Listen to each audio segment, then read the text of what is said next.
And you're listening to the Critical Hour on Radio Sputnik. I'm your host, Garland Nixon.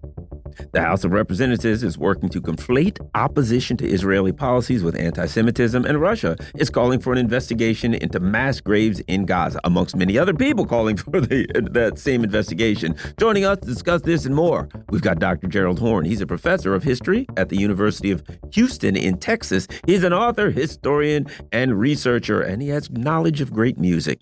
Dr. Horne, welcome back to the Critical Hour.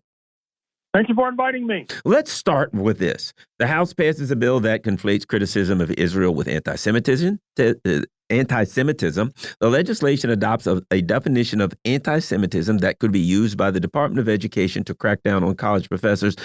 Dr. Horne, it could be used to crack down on rabbis if there are all of these Jewish people. I've seen them at protests who are saying we're not happy with Israeli policies. They could be cracked down on or anti-Semitism, Dr. Horne? Well, as you correctly suggest, there are many Jewish Americans who oppose Zionism. And it's important to note that Zionism has not been a major creed amongst Jewish Americans throughout the 20th century. I dare say that before 1941 or so, it was probably not a major philosophy amongst Jewish Americans, and even after the creation of the State of Israel, that was probably the case.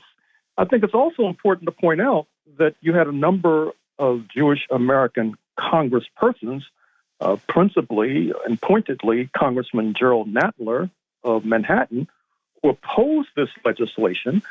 And we also saw that there was opposition to the definition of anti-Semitism within this legislation. In fact, the definition adopted and adapted, formulated originally by Kenneth Stern, he now has backed away from his own creation because fundamentally the legislation suggests that there is an equivalence between being anti-Zionist and being anti-Jewish, being anti-Semitic, which obviously runs afoul of what we just suggested. That is to say that there are many Jewish people themselves who are not necessarily pro-Zionist. It would be as if you could not criticize U.S. capitalism, and if you were to do so, you would be considered to be a bigot. And indeed, I think that you should correctly sense a whiff of what befell the United States in the 1950s with the so-called House Un-American Activities Committee. Now, this Un-American Activities Committee was adopted and adapted in a number of states. You had a similar committee in the state of California, although they didn't call it the Un-Californian Committee, which, of course, would have been ludicrous, as is the legislation at hand. And it's part and parcel of what can fairly be considered sort of thought crimes. There are going to be thought police who are going to ferret out these alleged offenders of these thought crimes. And it's of a piece as well with what's described in the current issue of the American Historical Review, where a leading historian talks about how there is a crackdown on teaching Black history in the state of Florida, in the state of Texas. That is to say that librarians are being threatened, high school and elementary school principals are being threatened. The way to look at this is in part a reflection of the fact that the promulgators of these measures are feeling anxious. They're feeling desperate. And so they do not feel that they can compete effectively in the marketplace of ideas. And so, quite frankly, what they plan to do is kneecap and handcuff any who disagree with them. And I dare say that this will not end well. And I also understand where they're coming from, because I know that you've heard the story about the International Criminal Court going after, allegedly, Prime Minister Benjamin Netanyahu and some leading members of his war cabinet. He has denounced that, too, as anti-Semitic. And I might warn Mr. Netanyahu and his comrades that they should learn the lesson of overuse of antibiotics in terms of treating infections. That is to say, the antibiotics become less effective. And likewise, this overuse of this term anti-Semitic to describe any imagined offense against the Jewish right wing runs the risk of destabilizing the very concept of anti-Semitism, which, of course, would not be a step forward at all. However, Mr. Netanyahu should take this claim that he will be in the dock sooner rather than later quite seriously. We recall what happened a few years ago when the then Chilean dictator Augusto Pinochet was being investigated by a Spanish magistrate for crimes committed in Chile. Mr. Pinochet showed up in London for a visit. He was detained indefinitely and was only able to escape when he said that he was not necessarily in good health and could not stand trial in Spain. But of course, when he landed in the airport in Santiago de Chile, after beating that charge, he figuratively, if not literally, leaped from his wheelchair, showed that he was in rude good health. And I think it's also important to point out that the aiders and abettors of Mr. Netanyahu also should check their travel itineraries like Augusto Pinochet, because they too could have a certain amount of liability.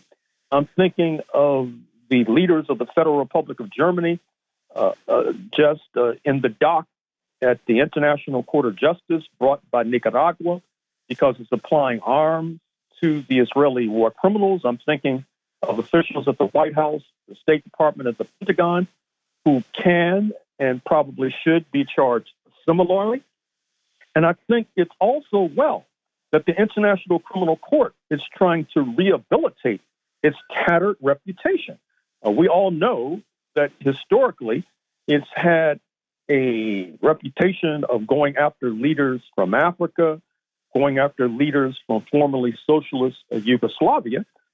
And speaking of the litany of crimes that the Netanyahu regime can be charged with, we're not only thinking of the 30,000 plus who are dead in Gaza as a result of the post-October 7th offensive by the Israelis, but there have been some very disturbing news reports suggesting that this diabolical scheme of organ harvesting is taking place amongst the Palestinians at the hands of the Israelis. Yes, I'm talking about scooping out the corneas and the heart and the kidneys of the dead. We all know that those who have been put in power in Kosovo, for example, in the former Yugoslavia, have been charged credibly in that regard. It would be interesting to see if the evidence in Kosovo leads back to the Israelis. And I think we should also realize that we are not necessarily going to escape the plunder of the Israelis, believe it or not. For example, what I mean is that some of the offenses that are taking place on college campuses bear earmarks, I'm afraid to say, of the depredations of the Israeli Defense Forces. Thinking of the spraying of Columbia University college students with chemicals.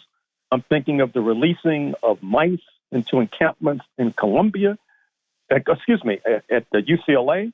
I'm also reflecting on the fact that, like Israel, the U.S. ally that is India apparently has carte blanche to commit offenses on U.S. soil against U.S. nationals. The Research and Analysis Wing, the Indian CIA, has been charged with plotting the assassination of Sikh activists in New York City, just like they have been charged credibly with doing the same successfully against Sikh activists in British Columbia, in Canada. And so we should not think that this is only something that's taking place 10,000 miles away, but it has really invaded our own backyard. And for those who may think that a change of regime and putting a Republican in the White House may bring surcease, you may want to think again, because look at the Time magazine interview by Mr. Trump where although he expresses displeasure about Benjamin Netanyahu, he makes clear that if Netanyahu goes after Iran, the United States will be right by his side, which should only come as a shock to the naive or those who are not paying attention, given the fact that it was Mr. Trump who engineered the assassination of Mr. Soleimani, one of the top Iranian leaders in the latter stages of Mr. Trump's administration. And we should also realize as well that this is part of the growing and gathering international isolation of Israel, which is inevitably going to take the United States down with it. I'm looking at the fact that in the last few days, the People's Republic of China, which, as you know, brokered an accord between Iran and Saudi Arabia as recently as last year, had invited the often warring Palestinian factions to break bread in Beijing, which they did. I'm speaking of Al-Fatah and Hamas. And this does not bode well as for the future viability of the Israeli state. And we also should pay attention to the fact that Colombia, the South American nation, has broken relations with Israel, part of that gathering international isolation, which does not bode well in the international community for Israel. We all know that Ireland and Spain are right behind Colombia with regard to such measures. Turkey has decided to join the South African case at the International Court of Justice against Israel. Turkey has just announced that it is breaking all trade relations. And we got 1 minute. 1 minute. Breaking all trade relations with Israel and imports and exports. And so once again, the clock is ticking for Israel. Elon Poppy of the University of Exeter in England says that we're in the foothills of the collapse of the entire Zionist project. And if Mr. Netanyahu is wise, he'll pay attention to that admonition. Well, you know, and I think that not only are we in the foothills of the collapse of the Zionist project, I think we're in the foothills of the collapse of what has been called the American experiment. 20 seconds. Your thoughts? Well, you may not be wrong, and obviously we should be preparing for same. Thank you very much. We've been talking with Dr. Gerald Horne. He is Dr. Gerald Horne. He's a professor of history at the University of Houston in Texas, an author, historian, and a researcher.